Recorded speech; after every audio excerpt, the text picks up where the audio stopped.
S'il n'y a pas d'objection, l'ordre du jour est réputé adopté. And please note that l'interprétation n'est pas disponible vers le danois, le grec, le letton, le croate et le gaélique aujourd'hui.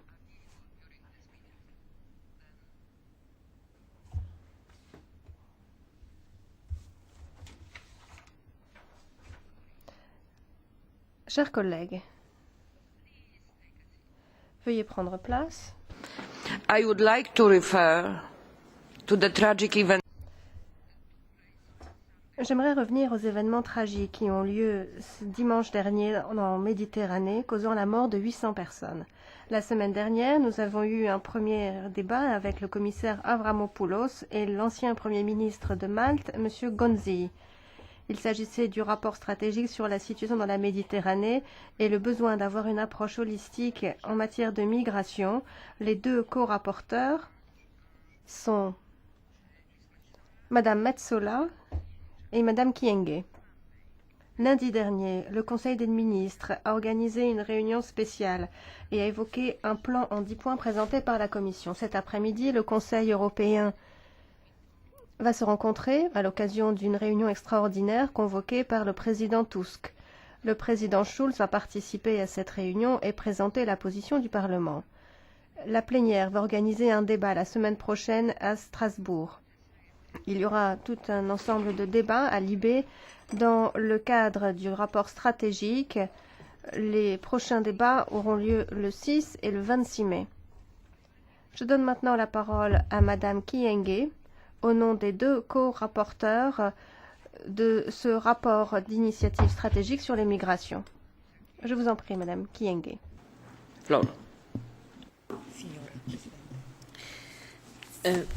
Grazie, signora. Merci. Madame la Présidente, ces événements en mer Méditerranée sont entre autres le fruit de notre manque d'action.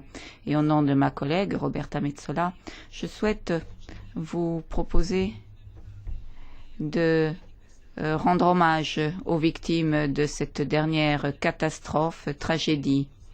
Dans les mois à venir, dans le cadre des travaux de cette commission, nous devons lancer un signal d'espoir pour les rares survivants et à ceux qui réussiront à arriver en vie sur nos côtes et aussi garantir que ces victimes ne meurent pas une deuxième fois.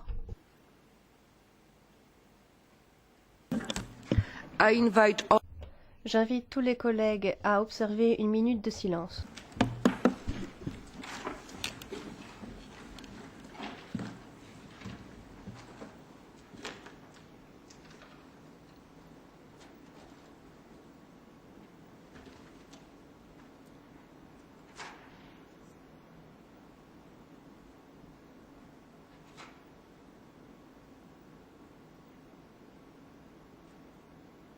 Thank you very much.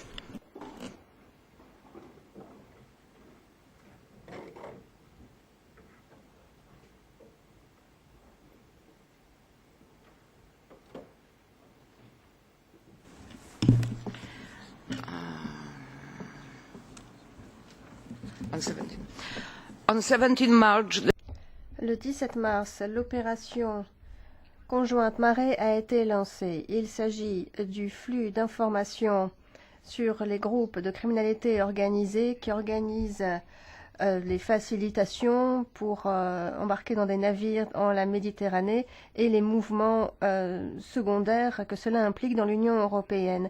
Je donne la parole à Monsieur Michael Rauschenbach afin qu'il nous donne un aperçu des objectifs de l'équipe opérationnelle conjointe Marée. Je vous en prie, Monsieur Rauschenbach.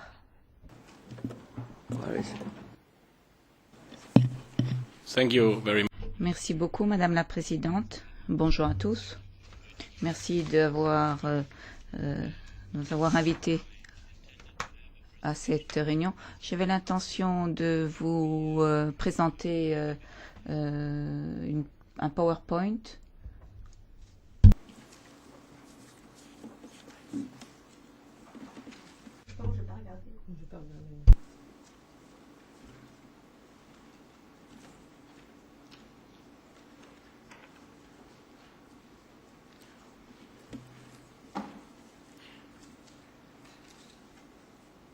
No? Ça ne marche pas? I was told 30 seconds, so. On m'a dit il y a quelques secondes que c'était bon. Alors, je vais peut-être vous présenter l'opération conjointe marée. Nous intervenons pour lutter contre le traite de ces êtres humains en Méditerranée.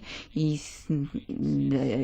États membres, des agences partenaires et des pays tiers non européens, Interpol et Europol collaborent et nous utilisons la capacité unique d'Europol pour gérer, collecter et disséminer les informations, des renseignements, et Joint Mare a été lancé dans le cadre d'une décision prise par l'Union après la catastrophe de la Lampedusa en 2013.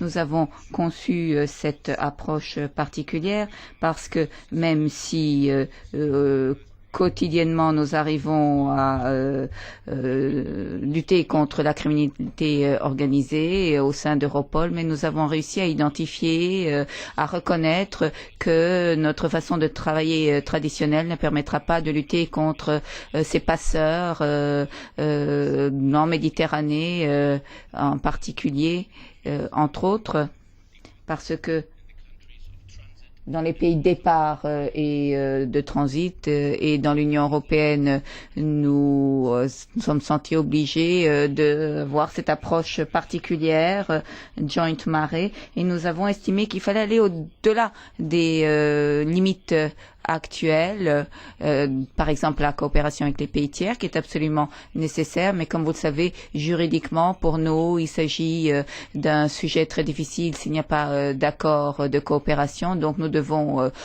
surmonter ces difficultés grâce à Joint Mare, mais il y a également la source d'information qui est nécessaire pour que nous arrivions à identifier ces groupes et les stopper dans leurs activités terribles. Alors la source d'information, ce sont entre autres les informations de Frontex qui sont un partenaire clé dans Joint Mare et surtout après le débriefing des migrants une fois qu'ils arrivent sur le sol de l'Union européenne, mais il y a également des interrogatoires qui sont organisés par les services d'immigration par exemple, et si vous examinez la situation actuelle, vous vous rendrez compte que les routes qui sont utilisées pour faire passer ces clandestins ont évolué. Alors la route la plus courte entre l'Espagne et l'Afrique du Nord n'est presque plus utilisée et désormais les opérations se sont déplacées vers l'Est. Et nous voyons que des petits bateaux, parfois des bateaux de plus grande taille, quittent la Tunisie, la Libye ou l'Égypte, le Liban, la Syrie, passent par la Turquie et ensuite pénètrent dans l'Union européenne. Il y a plusieurs routes possibles. Parfois on n'utilise que des bateaux, parfois il y a également un passage terrestre, parfois on utilise des avions, mais il s'agit essentiellement d'opérations maritimes. Et lorsque on examine les activités d'Europol, nous ne sommes pas du jour au lendemain lancés dans la lutte contre les opérations de ces passeurs. Nous le faisons depuis des années. Des centaines de personnes ont été arrêtées grâce au soutien d'Europol ces dernières années. Et depuis un certain temps, nous avons établi des priorités dans le cadre du cycle de l'Union européenne, dans le cadre de sa lutte contre la criminalité organisée. Donc, nous avons donné une haute priorité aux passeurs qui... voilà, ma présentation est à l'écran. Aux passeurs qui utilisent la Méditerranée. A little small, I would say, but here you see the routes again that I had just outlined. voilà les lignes, les routes de trafic d'êtres humains. Et donc, on a vu un déplacement des routes et vous voyez là le développement du nombre de cas, de nouveaux cas qui ont été ouverts par les services d'Europol pour des personnes qui facilitent l'immigration clandestine. Vous verrez que par rapport aux années précédentes, il y a une véritable pointe, une pique. 455 nouveaux cas pour cette année et nous allons beaucoup dépendre du succès de Joint Mare dans le cadre de cet échange d'informations avec les autres agences, mais également avec des pays tiers. Et sur la base de ces cas que j'ai évoqués, nous pouvons en tirer certaines grandes tendances. Donc, dans les États membres, il y a de plus en plus d'enquêtes qui sont ouvertes, ce qui est assez encourageant dans un certain sens. Mais nous voyons que désormais, l'usage de la violence est plus marqué contre les clandestins, par exemple, qui sont menacés d'une arme s'ils ne veulent pas monter dans certains types de bateaux, mais également de la violence du côté des forces de l'ordre. Il y a également des situations plus dangereuses dans ce qu'on appelle les mouvements secondaires, c'est-à-dire dans le trafic de personnes dans l'Union européenne. On les a vus, par exemple, transportés dans des camions frigorifiques ou dans d'autres circonstances dangereuses pour leur survie. Et puis, il y a une tendance assez marquée actuellement. Nous voyons que par les médias sociaux, il y a des passeurs, des trafiquants qui offrent leurs services à des clandestins. Dans la semaine où nous avons ouvert Job Mare, nous avons assisté les autorités grecques dans le cadre de l'opération Daïdalos, ce qui nous donne un très bon exemple des succès possibles pour lutter contre cette forme de criminalité. Nous avons ici démantelé un groupe organisé qui était surtout des trafiquants de migrants syriens. Il est transporté par bateau en Grèce et ensuite ils étaient dans un deuxième temps transportés dans d'autres pays de l'Union par air, par mer et par terre.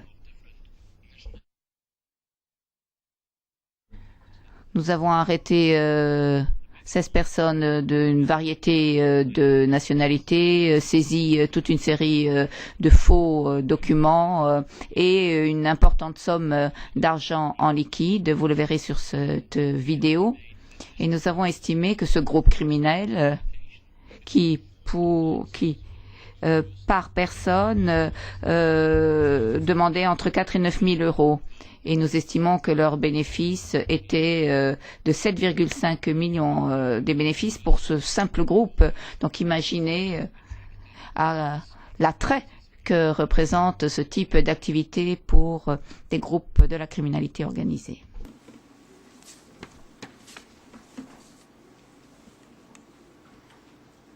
Now, what are the Alors quels sont les défis auxquels nous sommes confrontés aujourd'hui si nous voulons véritablement démanteler ces groupes?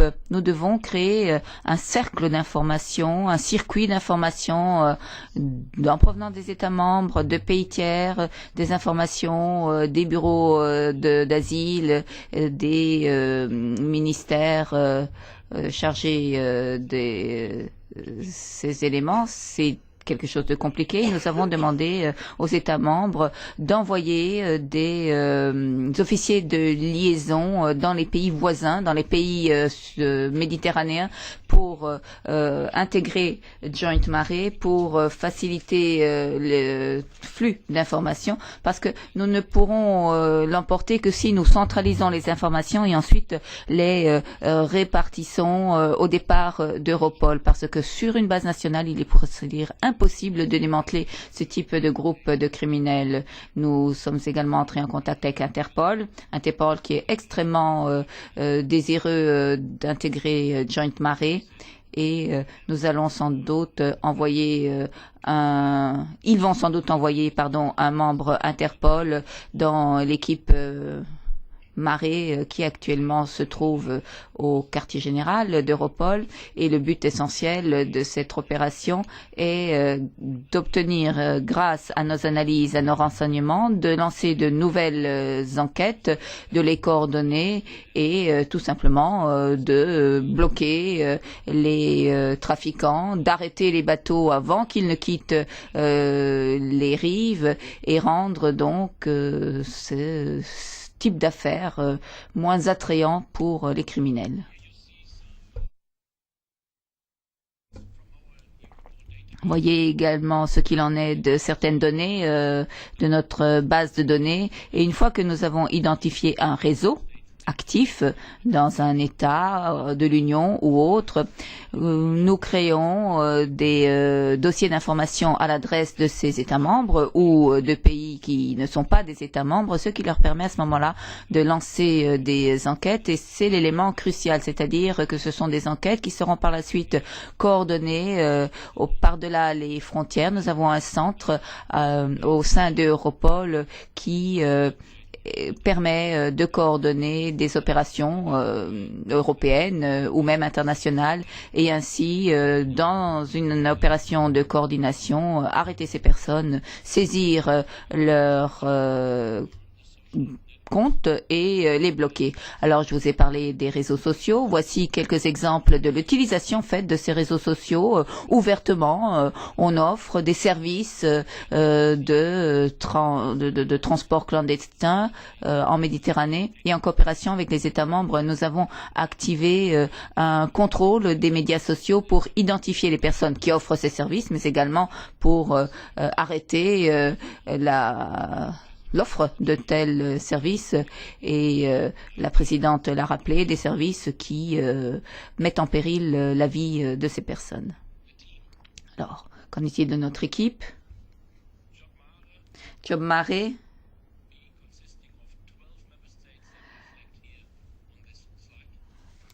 est composé des 12 personnes des 12 pays que vous voyez à l'écran.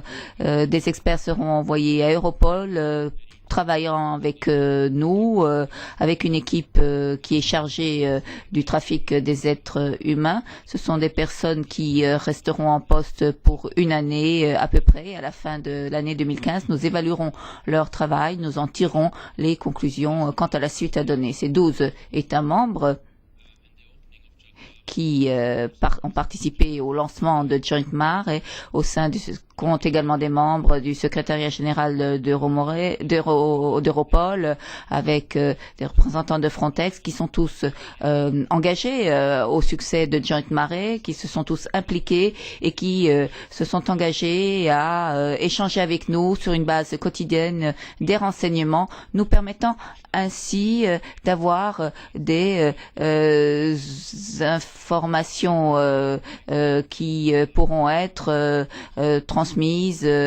à Frontex, à d'autres États membres ou à d'autres agences pour bloquer les bateaux avant même qu'ils ne quittent leur port d'attache.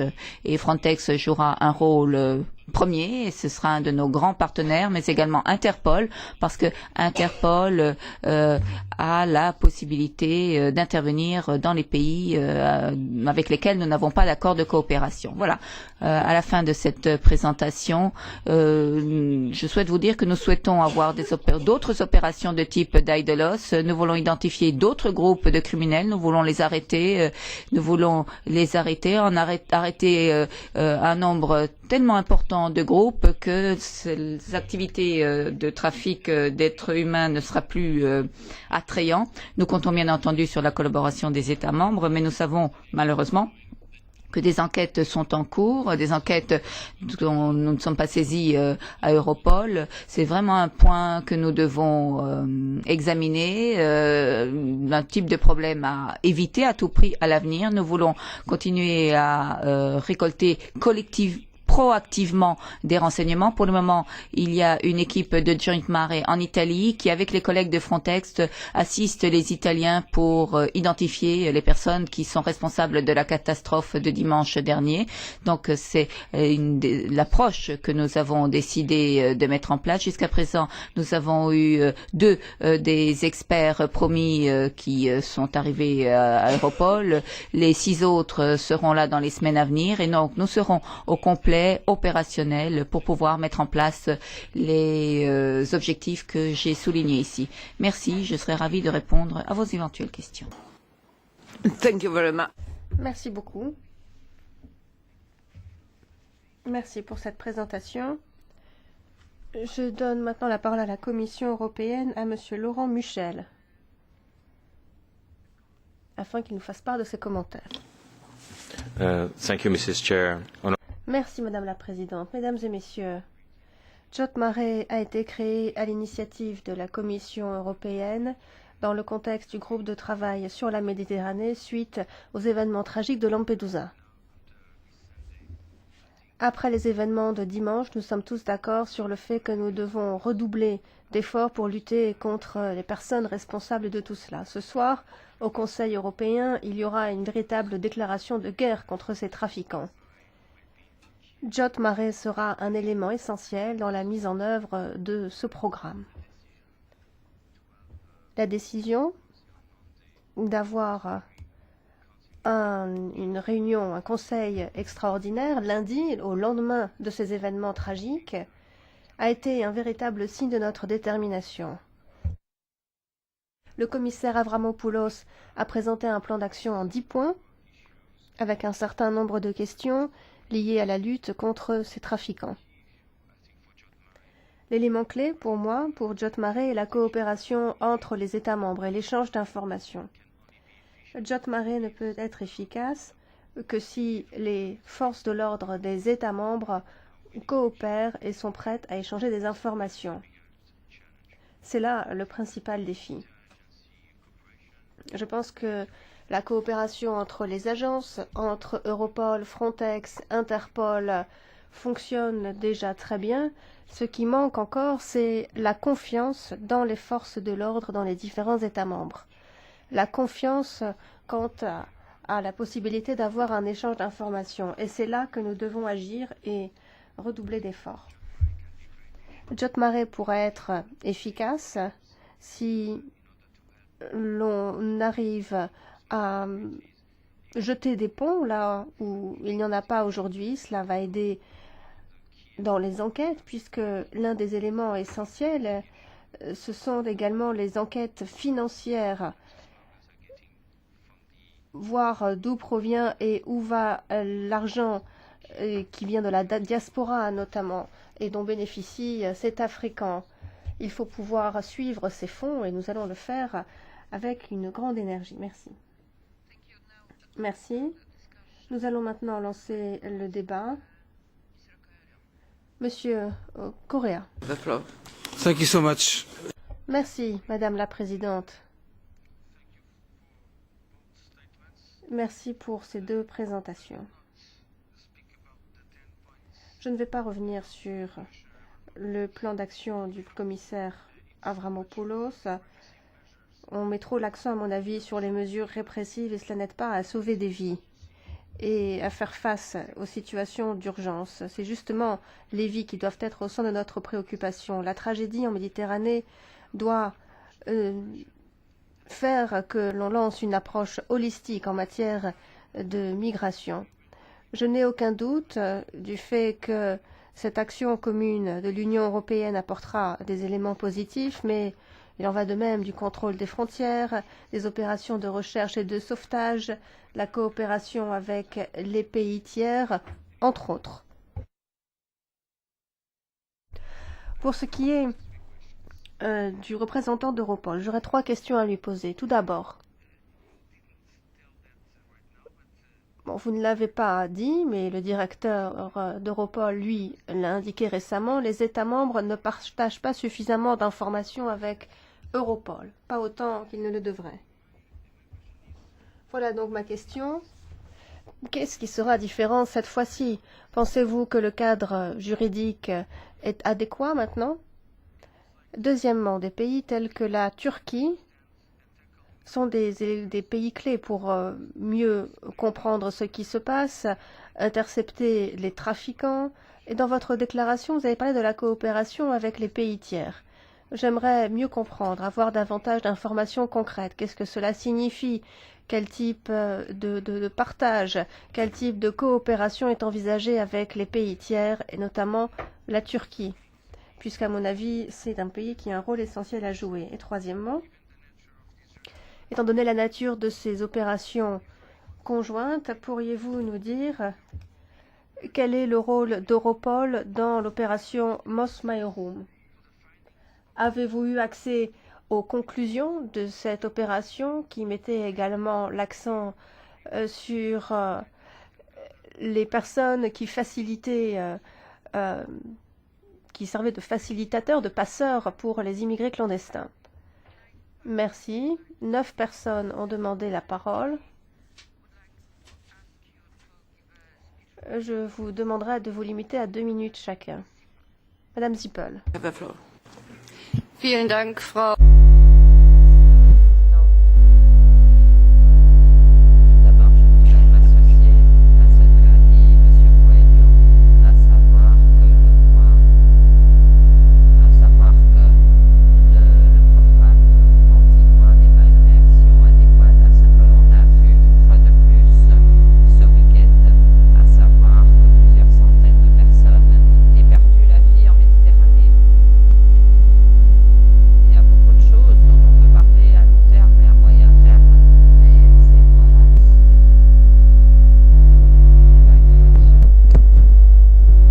Pour sauver des vies.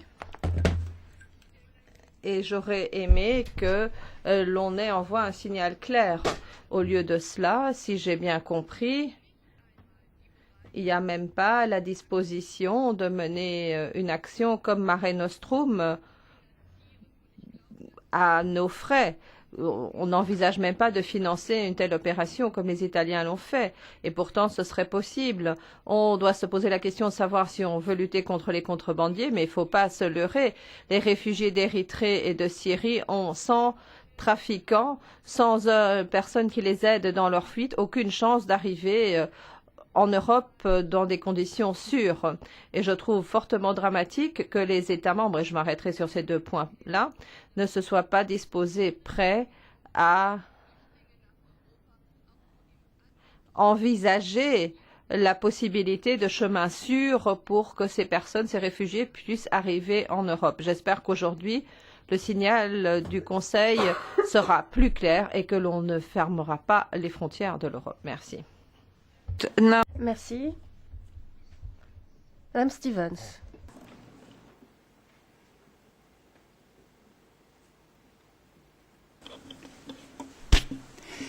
Ja, dank u wel, voorzitter, beste collega's.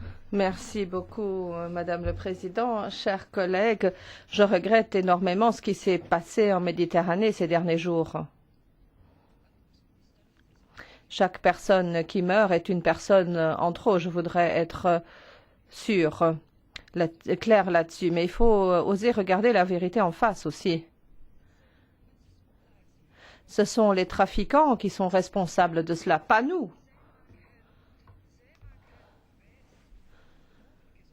Eux, ils disent à ces réfugiés qu'ils peuvent traverser en sécurité la Méditerranée. Donc c'est l'erreur des trafiquants qui chassent, qui entraînent les gens dans leur mort. Ce n'est pas la faute de l'Europe.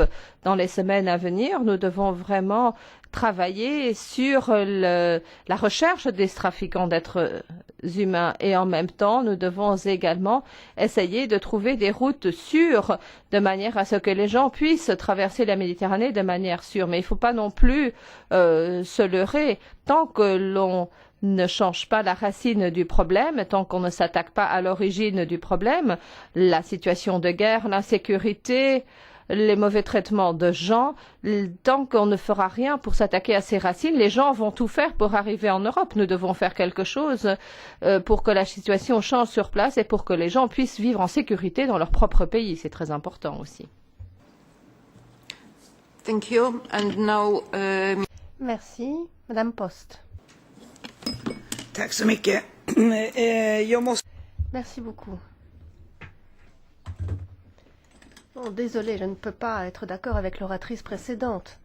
On ne peut pas rejeter la faute sur les trafiquants, les passeurs. Pourquoi sont-ils là? Pourquoi est-ce que c'est un domaine qui est attirant, lucratif? Parce qu'il n'y a pas de moyen légal d'entrer en Europe. C'est un élément important à garder à l'esprit. Il faut bien savoir que il n'y a pas de politique de migration digne de ce nom.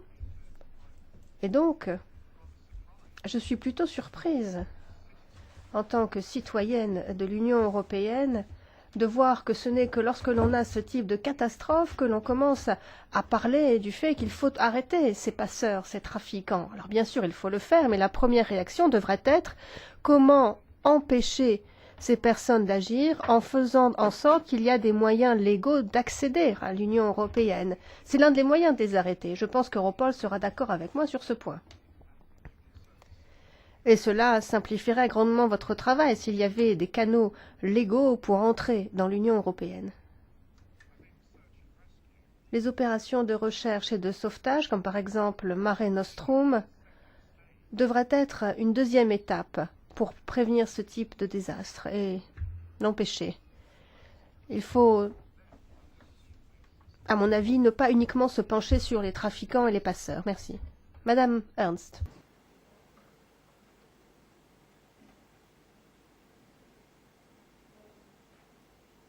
sorry, I'm not my colleague. Désolée, c'est pas moi, c'est ma collègue qui va intervenir. Oui, j'avais demandé à pouvoir intervenir, mais après ma collègue, parce que c'est ma collègue qui va s'exprimer au nom du groupe, et c'est Madame Spinelli.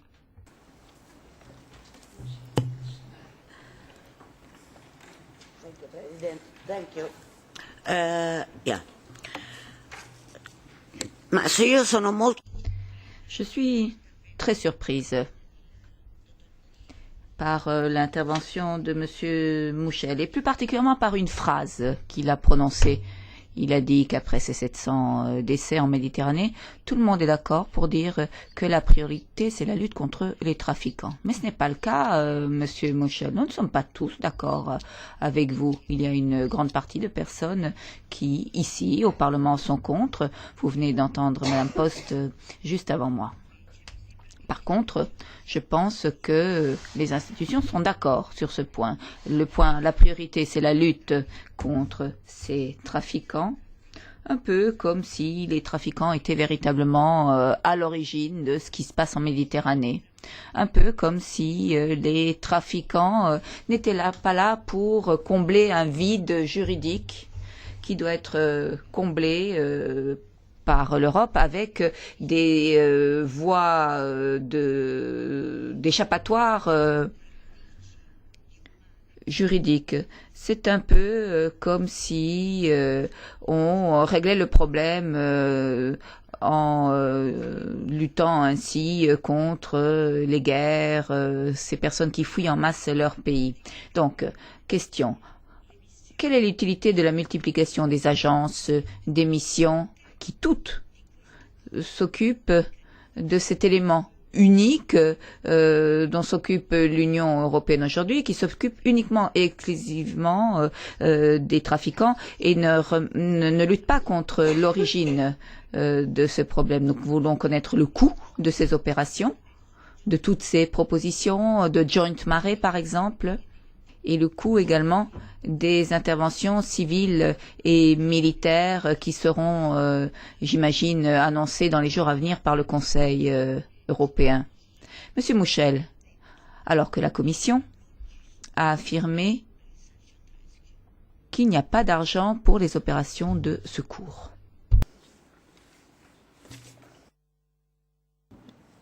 Thank you. And now, Ms. Merci beaucoup. Madame Gouliaman. Oui, merci. Je partage une partie de ce que mes collègues tout à l'heure ont indiqué en termes de critiques ou de priorités, pas forcément la dernière.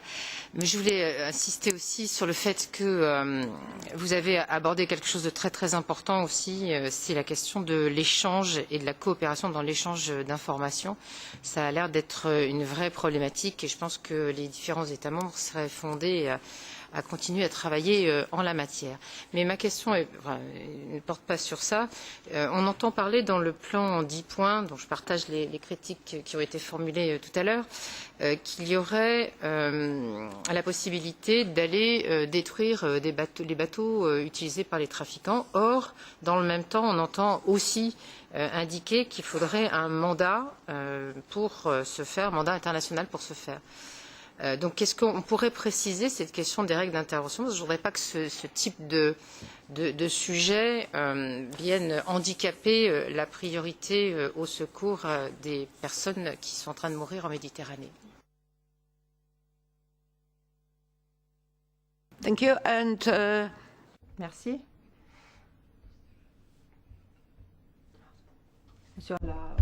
Thank you, Chair. Monsieur Hallaharo, oui, merci. J'ai une question très brève. Si je me souviens bien, il y avait environ 170 000 passages en Méditerranée l'année dernière. Qu'en est-il aujourd'hui? Quels sont les chiffres pour cette année jusqu'à présent? Et est-ce que le trafic d'êtres humains, les passeurs continuent à augmenter ou pas? and now I would like to inform you that Je clôt la liste des orateurs. Il nous reste encore 6 personnes inscrites. Madame Ernst. hello, Mr. Ernst, Mrs. Ernst, you have a floor. Entschuldigung. Sorry. Excusez-moi. Il y a tellement de choses dont il faut parler. Quand on voit ce plan d'action en 10 points, je dois dire que je suis consternée. Je ne sais pas trop quoi dire. Et puis, il est difficile également de s'exprimer là-dessus en tant que député parce qu'on ne sait pas où commencer. Parce que c'est une réaction tellement insensée face à cette catastrophe. Donc, moi, je suis vraiment... je ne sais pas quoi dire.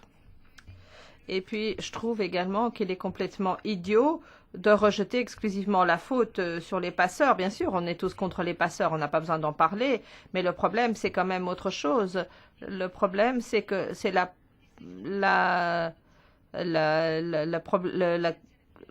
politique de fermeture et ça a capoté alors qu'on a insisté sur ce système d'asile depuis des années et des années. Les États membres en sont responsables, mais aussi l'Union européenne. On n'arrivera pas à se débarrasser des passeurs. Il y aura des chemins de plus en plus difficiles.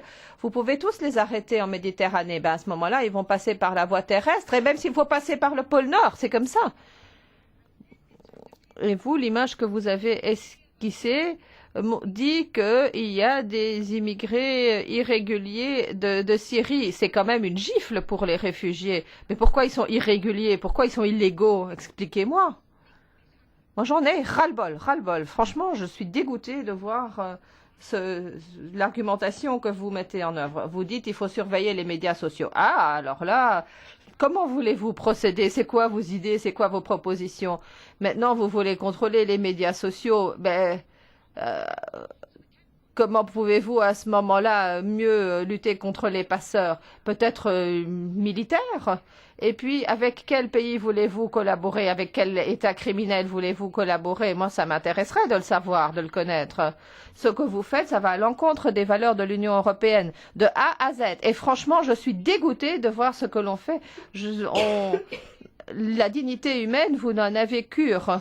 Et il va y avoir le débat et vous allez pleurnicher. Mais c'est une mauvaise voie à suivre et je voudrais vous demander de vous en écarter. Mrs. Winberg. Madame Winberg. Tack fru ordförande och tack Europol för en Merci beaucoup. Merci à Europol. Merci pour cette présentation très intéressante. C'est une excellente initiative. C'est bien que l'on essaye de mettre un terme à cette traite des êtres humains grâce à l'opération Marée. C'est un pas dans la bonne direction. Nous avons besoin d'une meilleure coopération entre les différents mécanismes, une meilleure concertation, une meilleure coordination. Moi, j'ai lu beaucoup de choses sur les 15 passeurs qui viennent d'être arrêtés. Il y en avait beaucoup qui avaient des liens avec la Suède.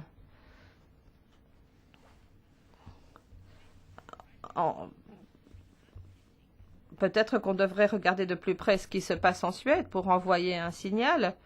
Nous avons des attestations pour les Syriens. Ça veut dire quoi? Moi, j'ai passé 2 semaines en Italie. J'ai discuté avec beaucoup de gens là-bas. Et il y en a beaucoup qui m'ont dit que ceux qui passent par la Méditerranée voulaient aller en Suède parce que d'après eux, la Suède, c'est un paradis. Moi aussi, je trouve que la Suède, c'est un paradis. Mais je pense qu'on envoie un mauvais signal. Peut-être qu'on devrait se demander quels signaux nous voulons envoyer, parce qu'il y a beaucoup de gens qui essayent d'attirer justement ces réfugiés en leur faisant miroiter un paradis. J'ai écouté le ministre de l'Intérieur italien. Il a proposé qu'on négocie avec la Tunisie et l'Égypte. Je pense que c'est une bonne proposition. Ça permet de voir comment on peut s'aider mutuellement. Maintenant, on nous a dit qu'il n'y avait pas de voie légitime. Si, il y a des voies légitimes. Nous avons des quotas pour réfugiés et c'est une bonne chose. Moi, je voudrais recommander aux autres États membres d'introduire eux aussi ces quotas. Nous avons une directive sur la carte bleue, nous avons une directive sur les travailleurs saisonniers, etc., etc. Mais je pense qu'il faudrait vraiment se poser la question sur les signaux que nous envoyons. Madame Dalli.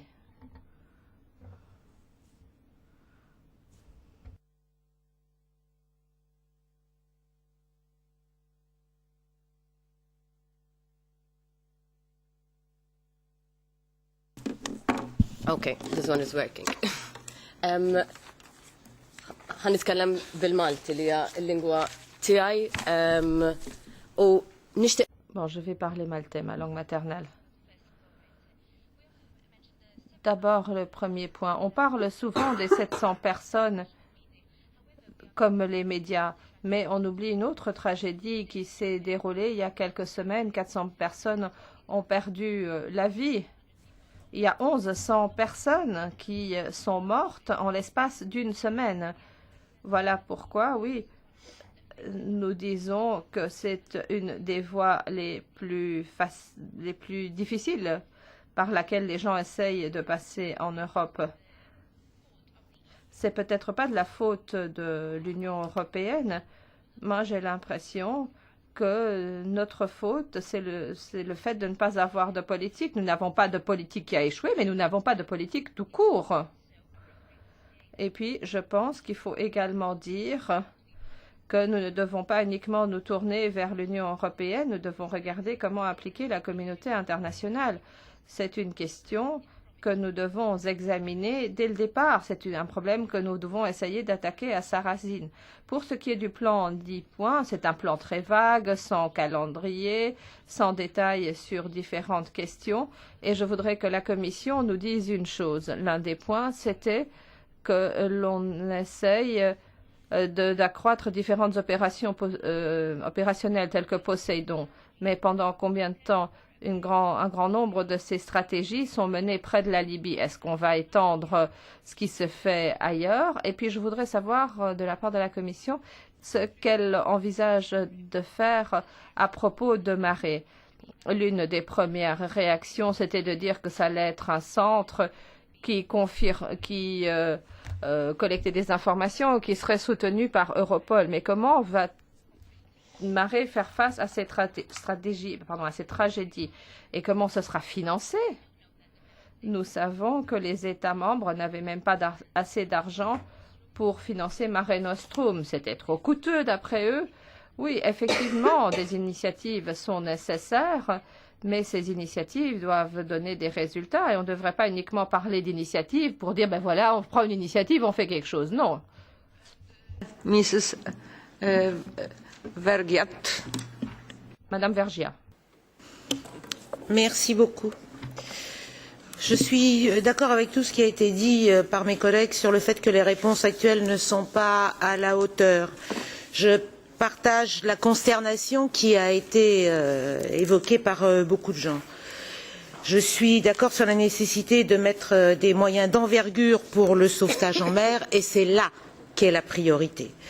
Je suis d'accord sur le fait que c'est l'Europe forteresse qui fait le lit des passeurs. Ne savez-vous pas que de plus en plus souvent, les chefs de réseau utilisent les migrants eux-mêmes pour ne pas prendre le risque d'être arrêtés? Et c'est ce qu'on a encore vu dans les dernières arrestations. Je suis hallucinée par le fait que l'on est prêt à mettre des moyens militaires contre les passeurs, mais pas pour le sauvetage en mer, parce que l'Italie avait utilisé ses bateaux militaires pour faire du sauvetage en mer. Je suis d'accord sur la nécessité d'ouvrir des voies légales pour les réfugiés et pour les migrants. Je suis d'accord sur le fait qu'il faut mettre des moyens d'envergure en matière de réinstallation et de relocalisation, avec une réelle répartition entre les États membres, et qu'il est nécessaire de mettre en œuvre la directive sur la protection temporaire.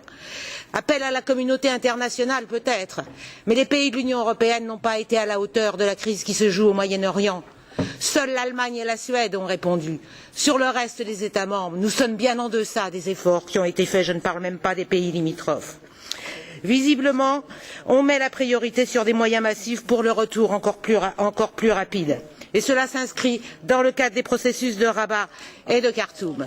Processus de Rabat, ça veut dire demander des efforts supplémentaires à la Tunisie, qui accueille déjà 1 million de Libyens pour un pays de 10 millions d'habitants.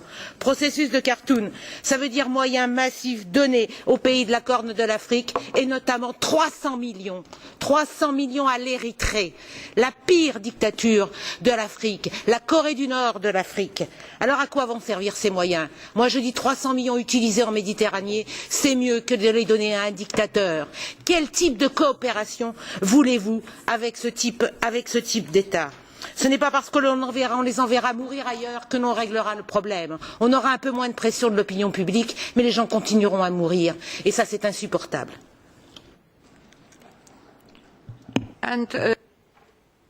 Mr. Michel, you have a floor. Monsieur Michel. Oui, bonjour Madame la Présidente. Tout d'abord, je suis un peu... on est tous choqués, évidemment, c'est dramatique, c'est inacceptable, nous le savons, et nous le ressentons dramatiquement, mais je voudrais quand même faire une petite distinction. J'entends qu'on attaque systématiquement l'Europe. Ce qu'il faut attaquer, ce n'est pas les institutions européennes. Les institutions européennes, elles font, en fait, avec les moyens et avec les politiques qu'autorisent les États membres. Et ce qu'il faut d'abord fustiger, de mon point de vue, c'est les États membres qui empêchent une unicité de traitement de cette question grave, qui effectivement, ça a été dit par plusieurs personnes, place l'Europe dans une incohérence par rapport à ses valeurs. Bien sûr que les institutions européennes, à cause des États membres, qui sont défaillants, qui manquent d'unicité, qui manquent de volonté d'intégration et qui jouent chacun, dans le fond, des petits jeux compétitif pour celui qui en fera le moins. On le voit bien quand je vois à quel point c'est difficile d'avoir un accord pour une répartition équitable de la prise en charge. On a laissé les Italiens seuls devant leurs problèmes. Ça aussi, il faut le dire. On n'a pas eu une grande solidarité de la part des États membres. Une première chose que je voulais dire. Deux, je suis assez surpris que l'on ne dise pas un mot, en tout cas je ne l'entends pas, de la responsabilité gravissime qu'ont les gouvernements des pays d'origine de ces malheureux qui veulent venir en Europe. On ne parle pas de ça. Il y en a même qui disent qu'il faut traiter uniquement avec les États stables. Il faudrait d'ailleurs qu'on m'explique ce qu'est un État stable.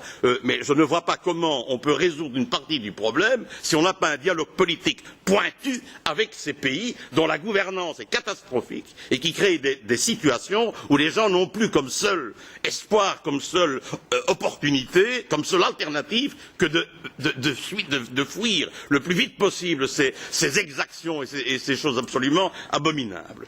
Trois, je voudrais juste rappeler qu'en 2008, je pense, la Commission européenne avait initié un projet à Bamako, qui fonctionne d'ailleurs toujours, qui est le CEGIM, qui était un centre qui avait pour objectif d'amener les migrants ou ceux qui voulaient partir à venir s'informer là, pas du tout pour les encourager à ne pas partir, mais pour leur offrir un certain nombre de moyens pour le faire dans de bonnes conditions.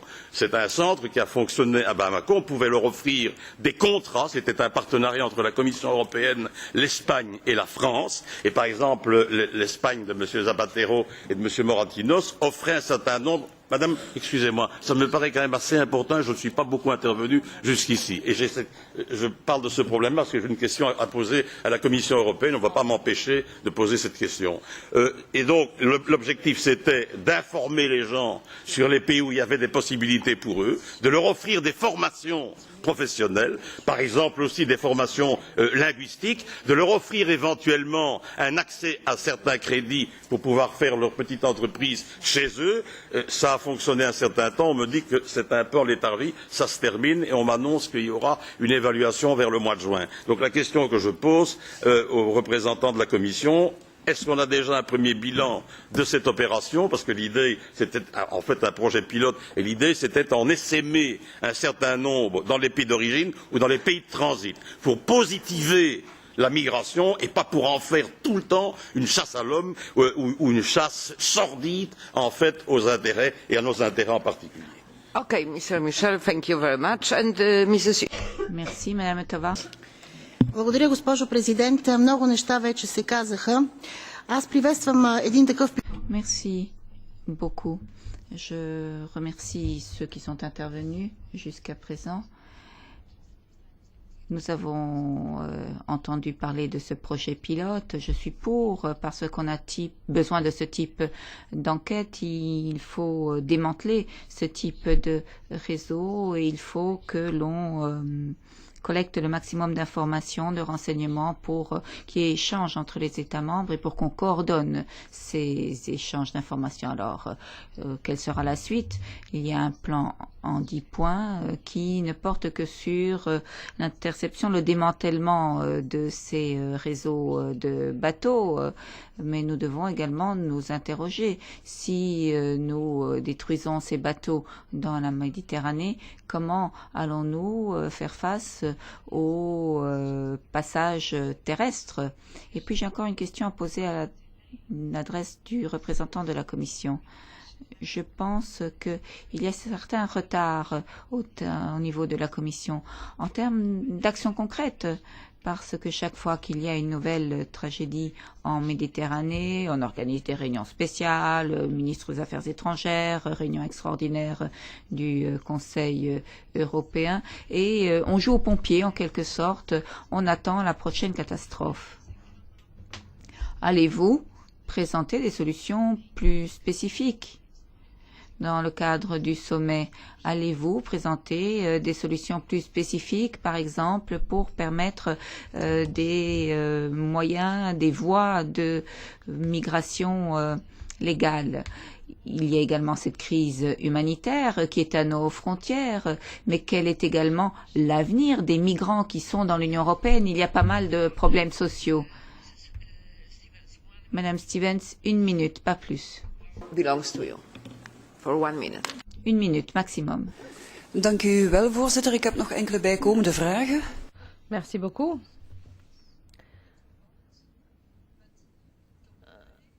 Je voudrais intervenir sur Jot Mare. Je pense que la collaboration entre les États membres et Europol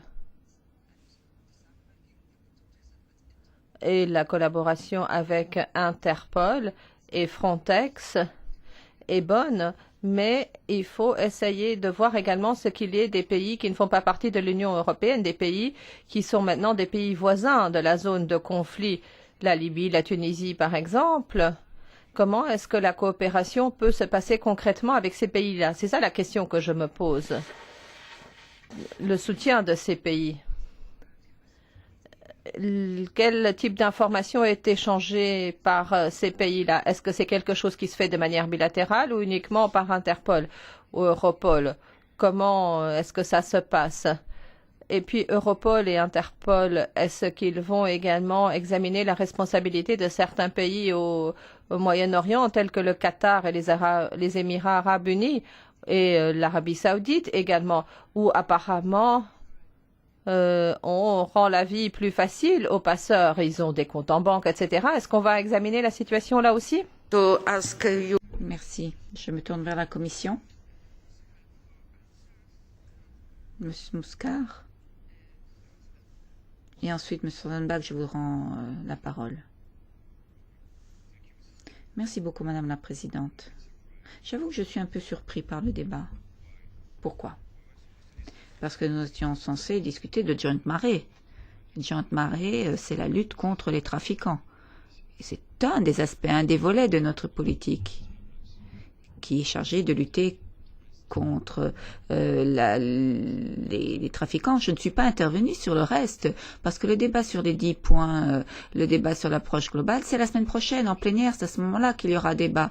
Et la Commission, dans un mois, va présenter un programme sur la migration qui présentera tous les aspects de cette politique.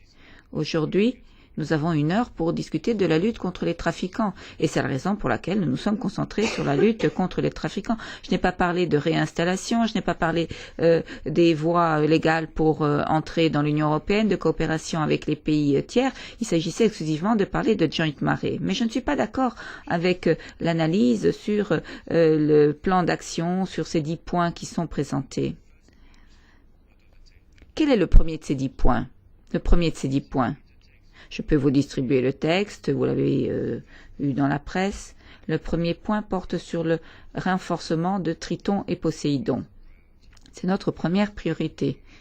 C'était très clair pour la commissaire. Intervention en micro. Il s'agit de sauvetage et de secours. Non, dit-on dans la salle. Sans micro. You have to Okay, I will give you floor after the... Laissez-moi finir, vous pourrez réagir.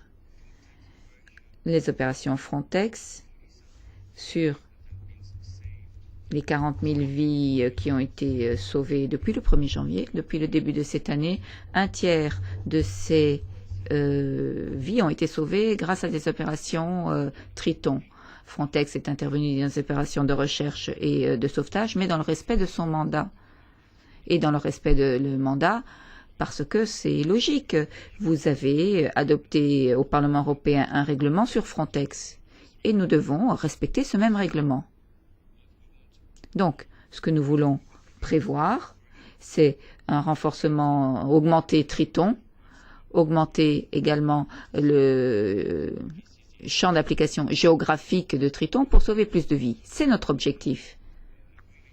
Mais Louis Michel a dit très clairement que nous devons également travailler dans le cadre qui existe et avec les États membres qui existent. C'est-à-dire que les États membres devront fournir les actifs, devront mettre en place, développer ce plan opérationnel. Donc l'agence doit respecter son mandat, mais les États, votre État c'est l'Italie, vos États doivent en premier définir les besoins, le champ d'application, tout comme Malte, que nous invitons à nous associer à cette opération. Mais nous dépendons des États membres. Ce que nous faisons aujourd'hui à la Commission, c'est trouver de l'argent supplémentaire pour doubler la taille de Triton, pour doubler Poséidon, avec le budget actuel, celui dont nous disposons. Donc ne nous accusez pas d'avoir exclusivement une approche répressive, parce que notre premier rôle, c'est le sauvetage, la recherche et le sauvetage.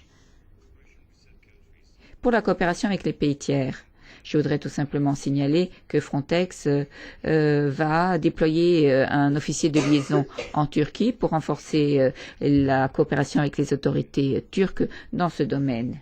Donc ça, c'est une des questions qui a été posée. Que fait-on à l'égard de la Turquie? Pour les réinstallations, la voie légale, etc. La voie légale, la seule voie légale existante pour les réfugiés, c'est la réinstallation. Et depuis 5 ans, nous avons demandé aux États membres de renforcer ces efforts d'accueil, de réinstallation. Et au Conseil européen, nous défendons le projet pilote qui a déjà été évoqué ici. C'est avec une clé de répartition. Nous voulons que tous les États membres participent à cette réinstallation avec un système de clés de répartition. Et il s'agit d'une idée révolutionnaire et nous espérons que ce soir, le Conseil européen acceptera cette approche. Alors ne riez pas, parce que quand on parle de clés de répartition, ça veut dire qu'un État membre devra, en fonction de son PIB, de la taille de sa population, du nombre de demandeurs d'asile qui ont été accueillis au cours des 3 dernières années, donc ces États membres devront accepter plus de personnes et donc nous mettons l'accent sur la solidarité des États membres. Et c'est un des éléments clés sur lesquels nous insistons actuellement pour le Conseil européen de ce soir. Mais permettez-moi également de signaler quelque chose sur les voies légales. Alors on parle de réfugiés, mais on parle également de migrants économiques. Si vous voyez les bateaux qui récemment sont arrivés en Italie, vous vous rendrez compte qu'il y a de moins en moins de Syriens ou d'Érythréens à bord, de plus en plus de migrants économiques de l'Afrique occidentale. Et nous devons intervenir auprès de l'Afrique occidentale pour créer un cadre qui empêche ces personnes d'arriver en Europe par des voies illégales et d'arriver en Europe là où ils n'ont pas forcément de l'avenir. Donc il faut qu'il y ait de la répression, et là je n'incite pas à le dire, des pressions sur les migrants économiques qui n'ont pas le droit d'être en Europe. Nous devons nous concentrer sur ceux qui sont véritablement persécutés, sur ceux qui ont vraiment besoin de protection, c'est-à-dire les réfugiés. Et ça, c'est la politique que nous défendons. Madame Guillaume, sur la destruction des bateaux, sur le cadre juridique. Le cadre juridique est le suivant. Normalement, lorsque l'on intervient sur un bateau, on doit demander l'autorisation de l'État de pavillon. C'est-à-dire que s'il y a un pavillon, il faut obtenir l'autorisation de l'État de pavillon pour le détruire. Mais dans de nombreux cas, pour les bateaux qui viennent de Libye, il n'y a aucun pavillon. Il s'agit de pneumatiques ou de chaluts, on ne peut pas intervenir. Alors actuellement, dans le cadre de Triton, nous essayons déjà de détruire les bateaux au port. Dans le respect, bien entendu, des règles environnementales, nous essayons d'éviter de les détruire en pleine mer. Nous les remorquons pour qu'ils ne soient pas réutilisés par les trafiquants. Donc, on empêche la réutilisation de ces bateaux par les trafiquants. Et lorsque l'on parle d'une opération de type Atalante, il s'agit d'une toute autre paire de manches.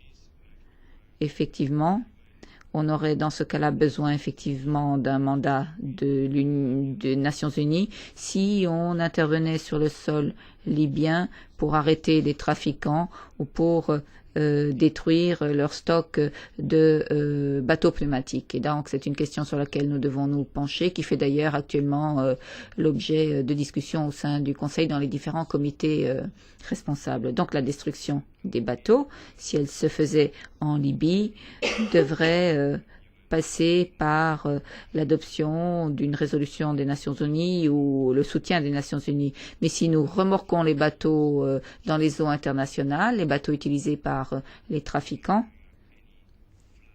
et des bateaux sans pavillon, c'est possible sans besoin d'un mandat international.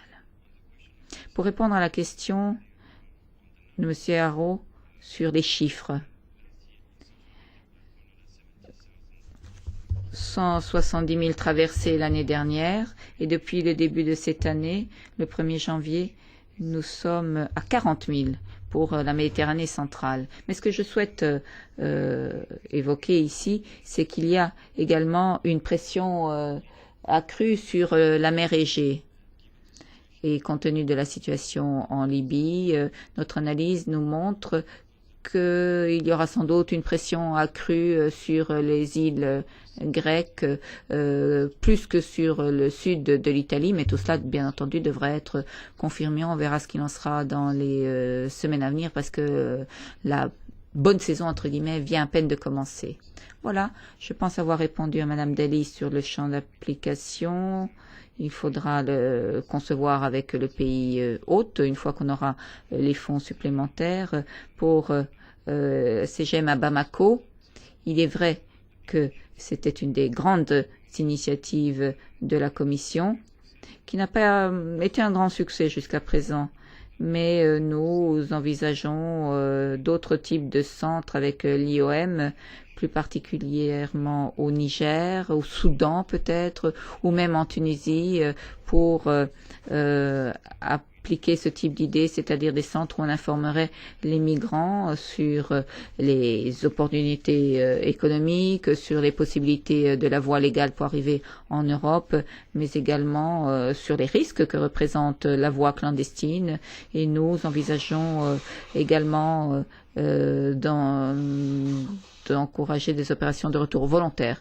J'insiste volontaire pour ceux qui souhaiteraient rentrer dans leur pays d'origine. En ce qui concerne Madame Yotova, je pense que dans un mois, vous verrez que nous allons proposer une approche globale et holistique dans le domaine des migrations, mais je le répète aujourd'hui, l'accent a été mis sur la lutte contre les trafiquants. Merci. Monsieur Rosenbach, je vous en prie. Okay, now, would you... Excusez-moi, parce que j'avais déjà demandé la parole. Donc avant d'entendre la réponse du représentant de Joint Mare, j'aimerais que vous m'écoutiez. Et j'ai demandé la parole il y a bien longtemps et pas à la fin du débat. Donc moi, je veux que tout le monde puisse se faire entendre. Voici mes questions. Il y a une question qui s'adresse entre autres d'ailleurs à Monsieur Michel. Sur certaines sur ce qu'il a dit. Ceux qui arrivent sur ces bateaux d'Afrique occidentale, est-ce qu'on est certain que ce sont tous des migrants économiques? J'aimerais que la Commission nous fasse un rapport qui nous explique ce qu'est un migrant économique, parce que j'ai beaucoup de doutes. Je ne pense pas qu'on puisse tous les considérer comme des migrants économiques. C'est une question très brutale que je porte, parce que je voudrais, moi, me concentrer sur John Mare. Alors, je n'interviens pas sur les 10 points, parce que à plusieurs reprises, j'en ai parlé, j'ai de gros doutes, et je pense qu'on a besoin d'une réaction politique. Alors voici mes questions sur Joint Mare. Entre autres, sur la base du travail de récolte des renseignements, avez-vous des estimations, des chiffres pour les prochains débarquements? Parce que je pense que c'est clair, lorsque le temps change, il y a plus de traversées. Donc, que nous donnent vos renseignements sur ces évaluations? Les ressources, vous n'avez rien dit. Quelles sont les ressources dont vous disposez? Pensez-vous que ces ressources suffisent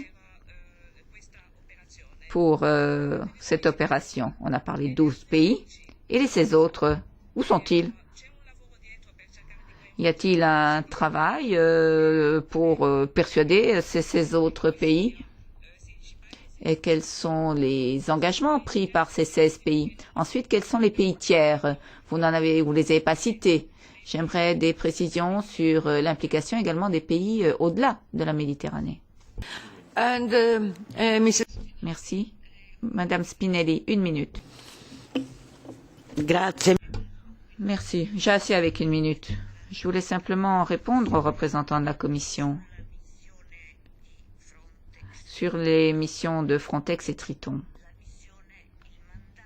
Le mandat, ce n'est pas les recherche et sauvetage. Le mandat, c'est la protection des frontières. Bon, par hasard, on peut sauver des gens en mer parce que c'est le droit de la mer, mais le sauvetage et la recherche, c'est bien autre chose. Et je vous rappelle qu'en décembre dernier, le directeur opérationnel de Frontex a envoyé une lettre au ministère de l'Intérieur en Italie, au département immigration, pour lui dire attention,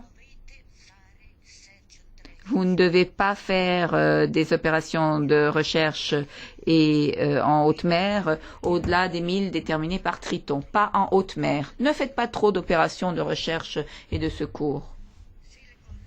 Donc, si c'est bien le cas, J'ai des doutes sur vos critères d'évaluation pour faire la différence entre un vrai réfugié et un migrant économique. Okay, would you like to answer? Bien, souhaitez-vous répondre? Oui, très brièvement. Plutôt que de critiquer l'Europe, il faudrait utiliser ces tragédies pour progresser au niveau européen. Et c'est ce qu'on essaye de faire. On essaye de doubler la taille de Triton et de Poséidon, donc plus de bateaux en mer. Et puis vous avez la loi de la mer, Madame Spinelli. Donc, lorsqu'il y a un bateau en péril, il y aura plus d'autres bateaux qui interviendront pour mener les opérations de secours. Et donc, on va doubler la taille de l'opération Triton. Ne nous critiquons pas tout le temps, ne nous tirons pas une balle dans le pied. Les citoyens européens critiquent sans arrêt l'Europe, tout le temps. Pour une fois, on se réveille et on fait quelque chose. Alors, supportez-nous, soutenez-nous. L'Europe a toujours progressé en période de crise. Qu'il s'agisse de sécurité maritime avec Erika, après le 9 septembre, la sécurité dans les aéroports. Là, une fois de plus, il y a un événement tragique. Alors, s'il vous plaît, agissons. Ne critiquons pas l'Europe, mais essayons d'améliorer l'Europe. Pour ce qui est des Africains de l'Ouest, chaque personne, chacun, quel qu'il soit, quand il arrive en Italie, est évalué. Donc, ils suivent tous les mêmes procédures. Ils vont être interviewés et s'ils sont réfugiés, eh bien, ils vont pouvoir bénéficier de protection. C'est comme ça que ça fonctionne, que ce soit en Italie ou en Suède. Et ce que je dis, c'est qu'il y a une majorité d'immigrés économiques, de migrants économiques qui viennent d'Afrique de l'Ouest.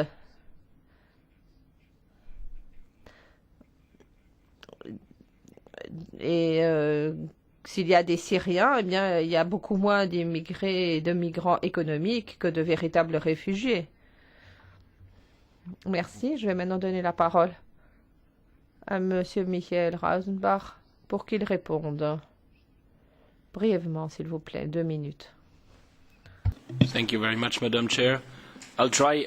Merci, Madame le Président. Je vais essayer de répondre à un maximum de questions en 2 minutes. D'abord, Monsieur Coelho. Si les États membres ne partagent pas suffisamment, qu'est-ce que Job Temaré changera? Si vous regardez pourquoi les États membres ne partagent pas d'informations, c'est aussi souvent à cause d'un manque de confiance. Parfois, c'est aussi un certain manque de volonté de partager des informations sensibles sur le crime organisé, mais souvent, c'est également un manque de connaissances. Parfois, il y a simplement une enquête locale qui est menée dans une partie d'un pays, peut-être d'une importance cruciale pour le niveau européen, et ils n'en sont pas conscients. Alors, ce que nous, on fait dans Marais, c'est de créer un point de contact dans les États membres pour collecter activement les informations dans les pays et pour que cette information soit disponible. Deuxièmement, comme on l'a déjà dit, il y a les 6 experts nationaux détachés. Leur tâche, ce sera d'établir un échange d'informations permanent avec les États membres. C'est ça qui est différent de l'approche normale. Il y a des spécialistes en matière d'immigration légale et c'est eux qui vont s'attaquer à l'immigration clandestine, qui seront présents et qui travailleront avec nos équipes et qui tous les jours tireront des informations en direct des États membres. Ça va arriver chez nous et puis on va l'insérer dans la base de données et comme ça on pourra en tirer des conclusions analytiques. Voilà ce qu'on va faire et c'est pour cela que je suis convaincue que Jotmare fera plus qu'un autre projet opérationnel. S'agissant de la Turquie, on nous a dit que Frontex va probablement envoyer un officier de liaison en Turquie, mais pour l'instant, on se fie à 2 sources d'informations. Il y a toute une série d'États membres qui ont posté là-bas des officiers de liaison, des officiers détachés en Turquie. Et ils vont également faire partie de Jotmare. Ils seront en contact avec les forces de police locales, nationales en Turquie. et les sensibiliser à notre besoin d'information et ensuite déclencher un échange d'informations. Europol, grâce à son mandat juridique, n'a pas le droit d'avoir un échange d'informations direct avec la Turquie, mais les États membres peuvent le faire et les États membres peuvent également fournir des informations Europol si c'est dans l'intérêt de l'Europe. Et c'est comme ça qu'on va fonctionner. Idem pour Interpol. À chaque fois que c'est nécessaire, quand il n'y a pas d'officier de liaison de notre part dans un pays, à ce moment-là, nous passons par Interpol, parce qu'Interpol va travailler avec Jod Marais. La deuxième question, je dois avouer que je n'ai pas bien compris le nom de cette opération. Mosmayaran. Désolé, je ne peux pas répondre à cette question. Probablement qu'on a été impliqué, mais je ne connais pas. Désolé. Il y avait également une question de Madame Spinelli sur les coûts de Jod Marais. Ce qu'on fait à l'heure actuelle est financé par le budget d'Europol, donc il n'y a pas de coûts supplémentaires, pas de budget supplémentaire nécessaire pour Jod Marais. C'est financé sur notre budget. Et les coûts sont surtout des coûts encourus par les experts détachés. Là, les salaires sont payés par les États membres qui les envoient et puis nous, on finance simplement les frais liés à leur séjour à l'étranger. Ensuite, il y avait une question sur la manière dont on voit la traite d'êtres humains. Est-ce que c'est quelque chose qui est en augmentation ou pas? C'est quelque chose qui est difficile d'étayer par des statistiques, mais l'impression que l'on a, c'est que le trafic en Méditerranée, mais avant tout en Méditerranée, augmente. Alors, le contrôle des médias sociaux, nous, on n'est pas experts en la matière et nous avons également un mandat Europol pour le faire, mais ça ne peut être qu'une approche coordonnée des États membres. Et là, Jod Marais, c'est simplement un point de coordination pour avoir une approche cohérente en la matière. Nous avons l'unité de la cybercriminalité qui va probablement nous aider pour le faire. Il ne s'agit pas de faire de la surveillance, il s'agit simplement de voir ce qui se passe sur les médias sociaux pour nous permettre d'agir, pour que nous ne soyons pas étonnés de certains développements. Ensuite,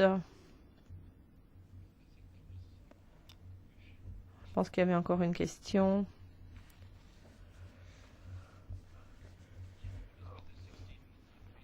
Les 16 pays impliqués. Pourquoi est-ce que tous les États membres n'y participent pas? Bien sûr, quand on a créé Jod Marais, on a encouragé tous les États membres à y participer. Mais il y en avait 12 pays importants qui se sont portés volontaires. Mais ça ne veut pas dire que les autres ne coopèrent pas avec Jod Marais. Mais ils ne sont pas partie intégrante, en fait, de l'équipe spéciale. Ils ne vont pas créer de point de contact spécial. Mais si il y a un événement imprévu, et c'est monnaie courante chez nous, à ce moment-là, on a les officiers de liaison et on peut faciliter l'échange d'informations et la coopération. Voilà, j'espère avoir répondu à la majorité des questions qui m'étaient adressées. Oui, désolé, on n'a plus de temps et il va falloir passer au point suivant. Et on est en retard de